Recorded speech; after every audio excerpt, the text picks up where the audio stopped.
Professor Dr. Shrivasa Varakhedi is the Vice Chancellor of Central Sanskrit University, a leading scholar in Sanskrit study, Nyaya philosophy, and with nearly 3 decades of experience as an academician, researcher, and administrator. He has led several prestigious universities and contributed extensively to research policy and institutional transformation under his leadership.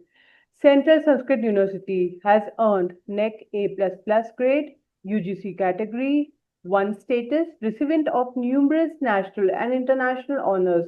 Professor Varakhera has authored 16 books, edited over 100 scholarly work, and mentored over 25 researchers.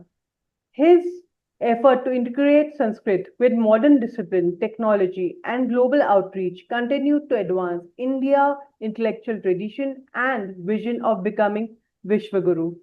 Sir, my first question to you is that Sanskrit is often seen as a classical language. How do your invasion with contemporary relevance, especially in the context of India's knowledge economy and NAP 2020? Namaste and good morning. Good morning, one and all. The first question about Sanskrit. Sanskrit is a classical language, but not like Greek and Latin. Once in a program, one of the gentlemen introduced Sanskrit as the ancient language of India, which is classical language like Greek and Latin. After the program, I personally oppose this view. Why? It is simple that it is not like Greek and Latin, because Greek and Latin are classical languages in the sense that they are available only in the written books. No speaker, no creative writer, and no reader. Greek and Latin, both the languages are out of date. I mean, they are dead. They are no more existing in anywhere in the world as a spoken language. But Sanskrit is not a classical language in the sense of a dead language. It is spoken language. It is a modern language, and lakhs of people speak, read, write. There are creative writers. There are poets. Therefore, Sanskrit, though it is a classical language, it is not in the sense that it is a dead language. Therefore, I would say that Sanskrit is a modern spoken language. It is ancient but eternal, and it is language of roots. Even today in Indian languages, if you want to create new word, you have to come to the roots of Sanskrit. Sanskrit can give you a new word coined for you. And Sanskrit is a language of knowledge and wisdom. Sanskrit is a language of oneness of India. And Sanskrit is, of course, is a language of future. If you want to create future for India, future for Bharat, you should come to Sanskrit. Therefore, giving a title like classical language for Sanskrit in the sense of dead language is not correct.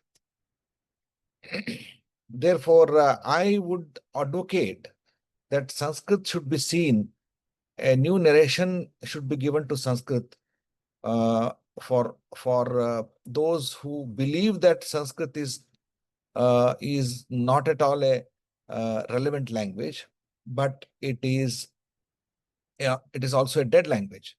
For those, I answer that this is really living language, because in India, more than 90% people speak Indian languages. If you speak any Indian language, you are really, really attached to Sanskrit.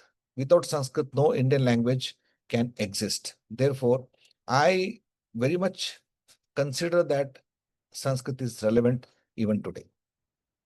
Thank you. My second question is, Central Sanskrit University play a unique role in preserving India's intellectual heritage. What are some innovative initiative the university has taken to make Sanskrit study more accessible and appealing to the younger generation?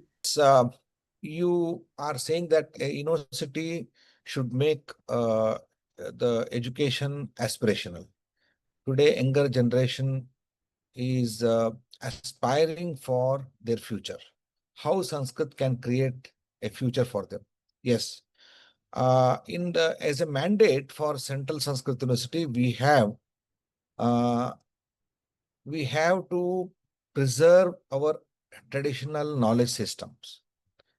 We are not only preserving language, we are preserving knowledge systems. Sanskrit means it is a source of all ancient wisdom and knowledge. Therefore, preserving knowledge, preserving our manuscripts to man e-script mission. That means manuscripts are preserved in the form of digital forms, and we are also bringing them to the knowledge creation. Therefore, today, Ministry of Education has envisaged a new mission called Bharat Jnana Abhiyan, Bharat Jnana Mission. Mission Bharat Jnana, uh, Bharat Jnana envisaged that manuscripts are preserved and they are brought into the form of digital forms, and they are read, they are converted into text, and they are analyzed, and their knowledge is brought to the current day education system, so that researchers can access the knowledge that is preserved in our manuscripts. This is one way. The second way is Shastras are preserved in the original form, pure form. That is, in the sense that texts are taught. For example, today, how many people read Mahabharata? How many people read Ramayana? In original text, nobody reads. Then how can we expect that everyone has got the knowledge of the Mahabharata? Similarly, there are so many texts in Ganita, mathematics, ancient astronomical studies, Ayurveda, Tantra, Yoga, and ancient science and technology. We have so many works, Rasayana Shastra, Krishi Shastra, and the texts are not read. The texts are not translated. Therefore, Central Sanskrit University aims at bringing the manuscript knowledge, the knowledge hidden in the manuscripts, to the current day knowledge society. This is one way. And preserving the Shastras in the original form, there are text-oriented studies are conducted in our classrooms. The second aspect is, today, uh, we need to connect the ancient knowledge systems to the current existing contemporary knowledge systems. For example, law. Legal system is a big challenging job. So we need to, in India, there are efforts that we need to change the legal systems, because these legal systems are brought from the outside India, and they are not at all, they are uh, they are useful and compatible in Indian system. Therefore, we wanted to bring the best wisdom of ancient India to the legal system.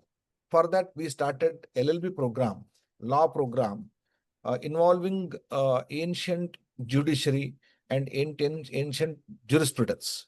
This is one way.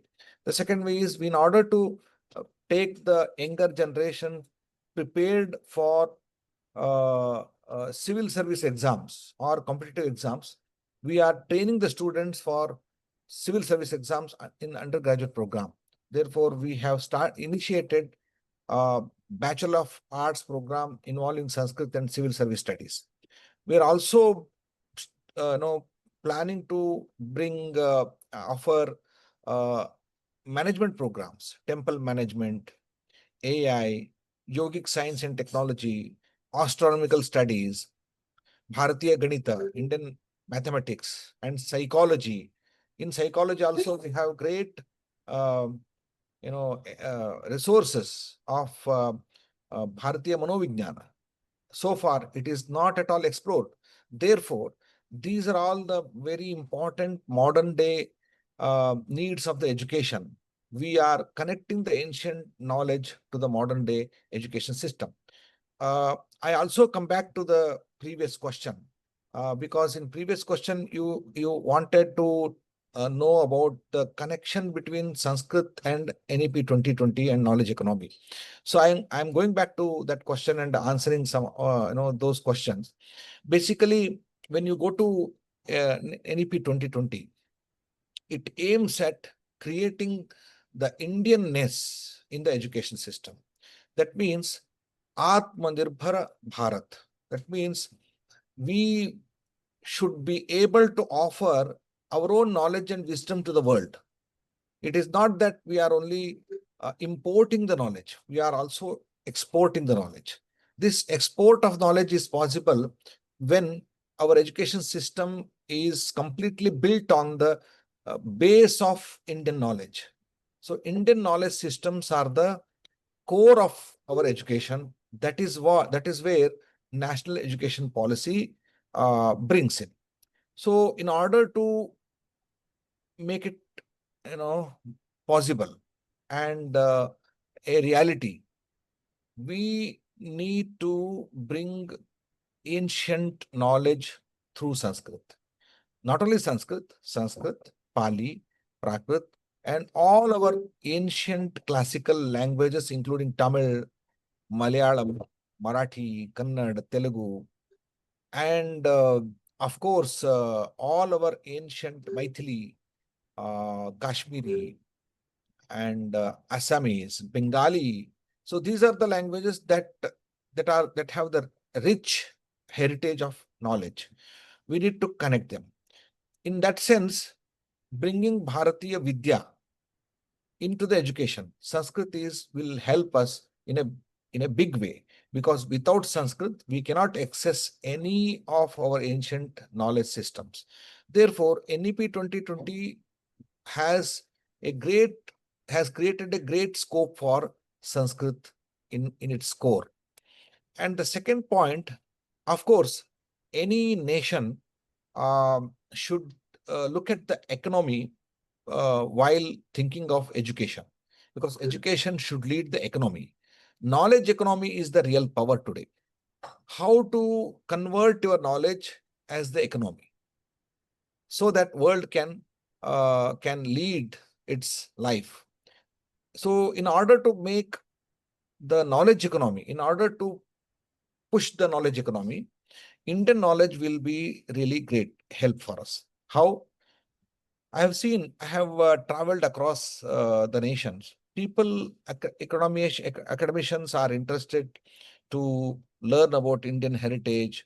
They want to experience the traditional knowledge.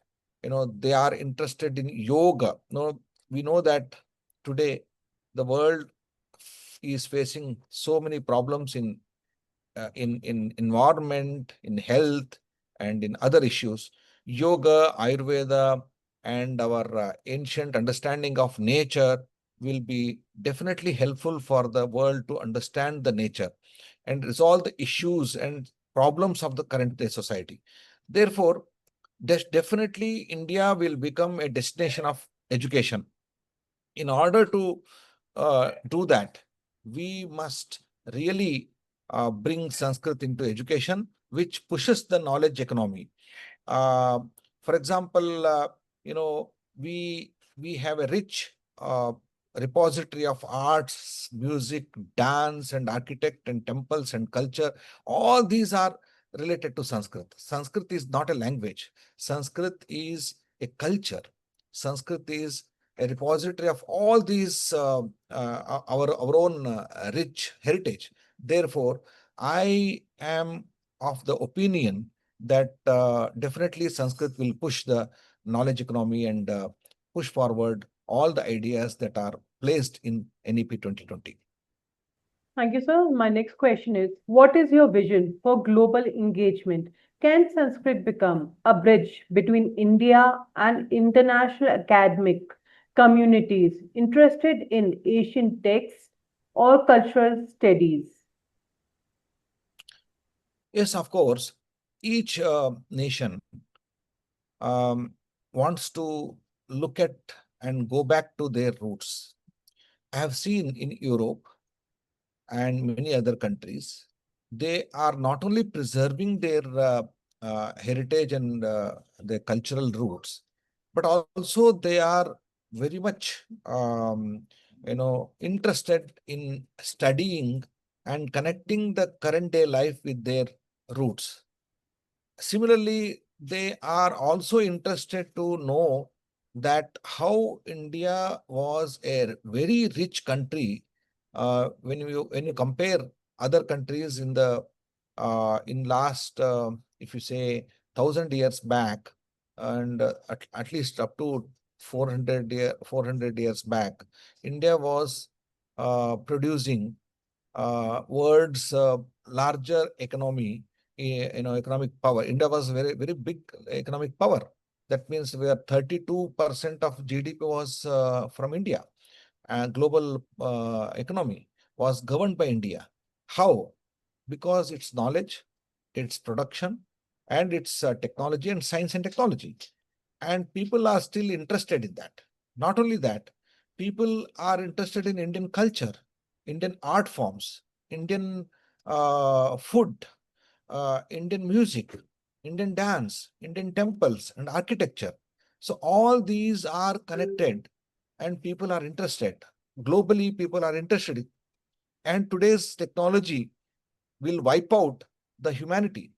But the Indian understanding of the world will help us to have a um, very healthy relation with the science and technology. Therefore, people are looking for India. People are looking at Indian philosophies, the philosophy of life. Therefore, I don't think that the world is should be deprived of such knowledge, which is very important to the humanity. Therefore, the entire world, when it has got interested in knowing the nature, and definitely India is the solution. In that sense, Sanskrit and allied subjects have a lot to contribute. So it is a soft power, I consider. This soft power will really play a big role in international relation also. Therefore, bringing the best to the world should be our goal. That is possible through Sanskrit and allied subjects. I'm hopeful that this will be considered by higher education institutions, and they will use it as a soft power to build an international relation in the global level. Thank you, sir. That brings me to my last question. What quality do you believe are most essential for academic leaders in today's rapidly evolving higher education landscape? Thank you very much. Very nice question at the end, very relevant question. Today's higher education in India and abroad is has grown very rapidly, very dynamic. It is not a very traditional one anymore. So the person who leads these institution should be very dynamic. I mean, each context, he has to look at the global scenario and local needs, both. Global scenario is very fast, driven by technology, and local needs are very humanitarian. Therefore, we need to connect both of them, local needs and global situation. So when we connect them, he should be very dynamic. He should be very judgeful while taking a decision. Therefore, this is one quality he should have. He should not be rigid. He should be very open-minded. With that, he should be rooted, at the time open-minded. And he should be a quick decision maker, because the world is moving very fast. If in old fashion, if he keeps on consulting and debates and discussion, that won't help us to move fast. Therefore, a leader in this particular society, education society, should be very quick decision maker in a democratic sense, using all democratical methods. He should be a quick decision maker. These are the essential qualities that are required to run an education institutions today. Thank you so much, sir. An opportunity address the global education leaders and stakeholders. And Sanskrit, of course, has a lot to offer. I represent a central institution, which is not only a university. We spread across India. We are spread across India with 14 campuses, and we are also nodal agency for Government of India to promote Sanskrit, Pali, Prakrit, and classical languages. Thank you so much for providing this opportunity. Namaskar.